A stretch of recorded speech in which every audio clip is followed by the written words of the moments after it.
Hello everyone, I am Shashank Singh from Target Academy. I will be teaching you today. Today's topic will be hydrostatic forces on surfaces, which is a part of fluid statics. Let's see what we have to learn in this.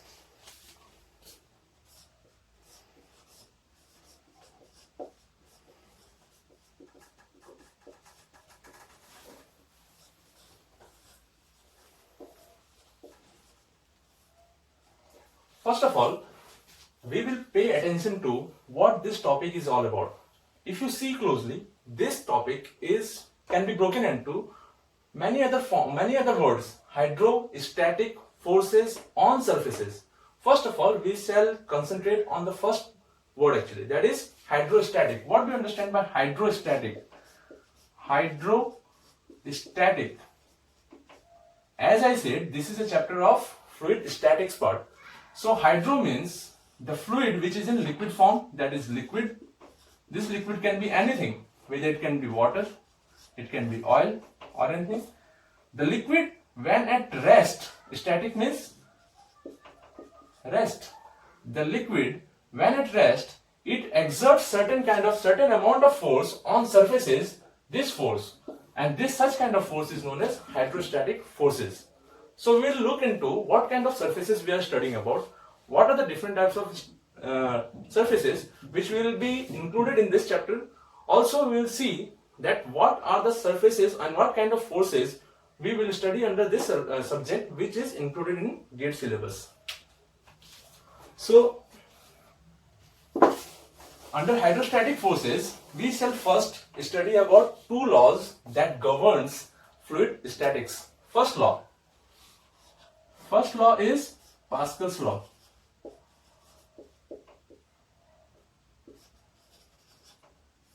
What does it say? What do you mean by Pascal's law? Every law has a statement. So this law states that at any depth from the free surface, at any depth, this is the free surface of the liquid. It is denoted like this. So at any depth of h from the free surface, we will see a point A. At point A, the forces is same in all directions. The pressure is same in all directions. It means Px is equal to Py is equal to Pz. At a point is a dimensionless. Point is dimensionless, it has got no dimensions. So if a point has no dimensions, then the pressure will be exerted from all the sides, and this pressure is equal in all directions. That is Px equal to Py equal to Pz. This is known as Pascal's law. Another law that governs hydrostatic, or that is a fluid at rest, is known as hydrostatic law. The hydrostatic law states that the change of pressure with respect to depth is also changing, so pressure is also changing, is equal to the specific weight of the liquid we are considering.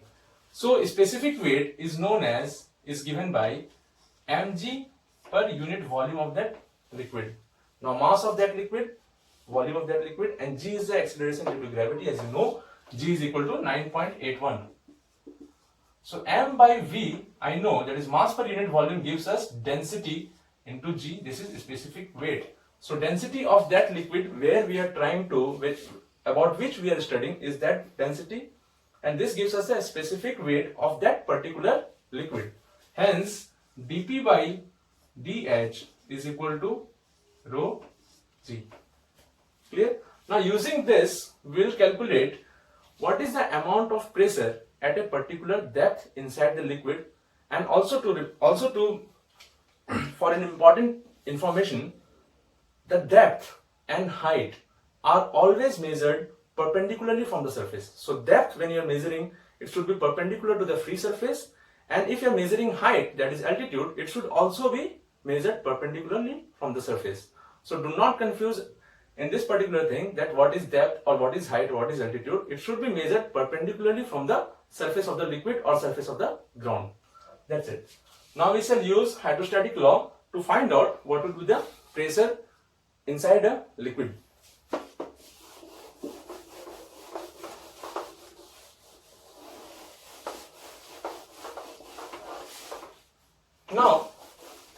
when we talk about pressure, so pressure are of two types. So pressure can be of two types. That is pressure. When you say, what do you understand by pressure? When the fluid is at rest, then the pressure is equal to the force exerted per unit area, and its unit is Newton per meter square. This is the SI unit. Alright? And the pressure can be of two types that we know. One is gauge pressure, and the other is absolute pressure. What do you understand by gauge pressure? When you see this word gauge, it means you are talking about certain instrument which will be measuring something, which will be calculating something. Fine. So gauge pressure is that pressure that can be measured with the help of a gauge. So basically, as a science student, आपने बहुतों को देखा होगा in sea divers that they are wearing a meter on their wrist, which says that what is the pressure at a particular depth. So when they are on the boat, अगर वो लोग boat पे रहते हैं, तो boat पे क्या होता है कि उनका जो मीटर का जो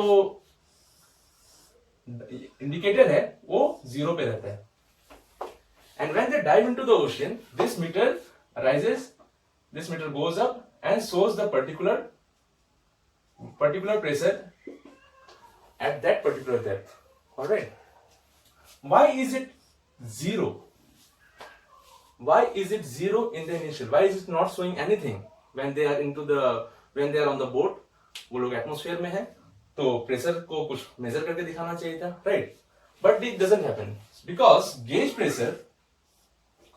For gauge pressure, the gauge pressure takes the datum, that is the reference. They take the datum as PATM, यानी कि atmospheric pressure को भी वो लोग datum बना लेते हैं.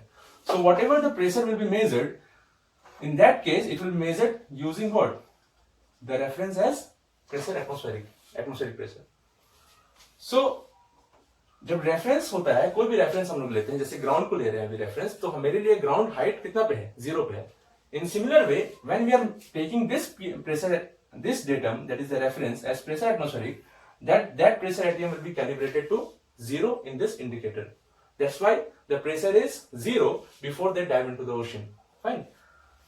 So gauge pressure is measured using the reference as PATM, and there is another line that is absolute zero pressure. Here, at this point, at this line, there is no pressure at all.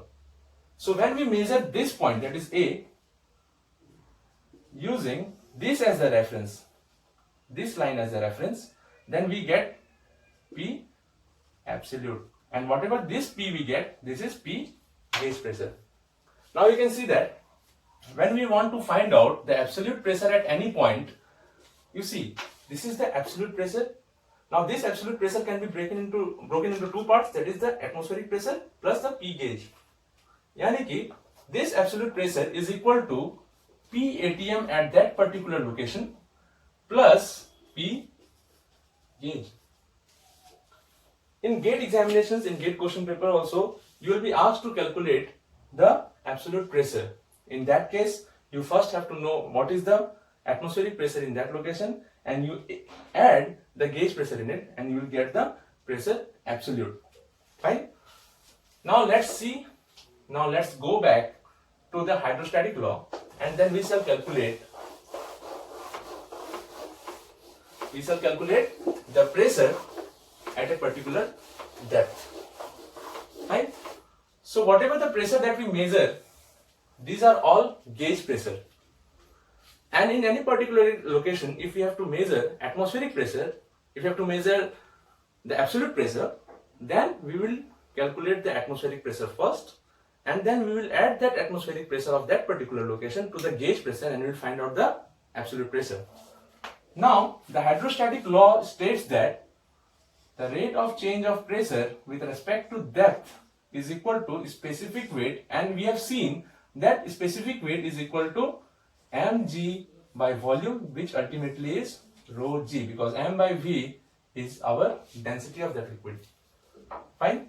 Now let's draw a reference. I am considering a point A at any depth h. Fine. So at a depth h we are considering, and this point, this is what? This is our atmospheric pressure above, and this is set as 0 when we are measuring the pressure with the help of a gauge. Fine. At this point, at point A, suppose we are considering the pressure is P. Now see, dP by dH is equal to rho g. We will take this h this side. dP is equal to rho g dH. If you integrate between 2 points, here at this point depth is how much? 0, and here the depth is equal to h. Suppose let us consider this as capital H. Fine. For comfortable understanding of the topic, this is when h is 0. When h is 0, this pressure is pressure radium, and in case of gauge, we consider pressure gauge atmospheric pressure as 0. And at a point A, that is at depth of h, this pressure becomes P. Integration of dP is P. Upper limit is P and lower limit is 0. It is rho g. Integration of dH is h, and upper limit is h, and this is 0. So P minus 0 we get as P, and this get as rho g h. This is the pressure at a particular depth inside the liquid, and that depth is measured from the free surface vertically downwards. So at a depth h, the pressure is given by rho g h. So this is known as hydrostatic pressure. Hydrostatic pressure, and this rho is the density of that liquid in which the pressure has to be measured. So the density, it can be, the liquid can be anything. You can consider kerosene, you can consider petrol, you can consider glycerin, you can consider mercury, you can consider water. So about this density, you will be given in the question what kind of fluid they are using, what kind of fluid they are considering for measurement of pressure. And this fluid, the fluid, their specific gravities will be given to you. We will talk about specific gravities when we talk about pressure and its measurement. Fine. So let's move forward and use this hydrostatic pressure in finding out what amount of force will be acting on different kind of surfaces. Okay. So there are 3 different kinds of surfaces. One is a flat surface, that is horizontal. The flat surfaces can be of 2 types. That can be horizontal, that can be vertical. Alright. And another flat surface that is inclined. Alright. So let us take a thing to understand properly. I am taking the help of this copy. Okay. So this is a flat surface, and this flat surface is now horizontal. Now when you take the orientation of the flat surface like this, this becomes vertical. If the flat surface is anywhere between horizontal and vertical, we say this as inclined flat surface. And the other surface that we will consider on which the forces we will calculate is the curved surface. So this kind of surfaces are known as curved surfaces. Okay. So this can be seen in various water tanks also. You have seen many oil tankers also, where the base of the tank is in the form of a curved surface.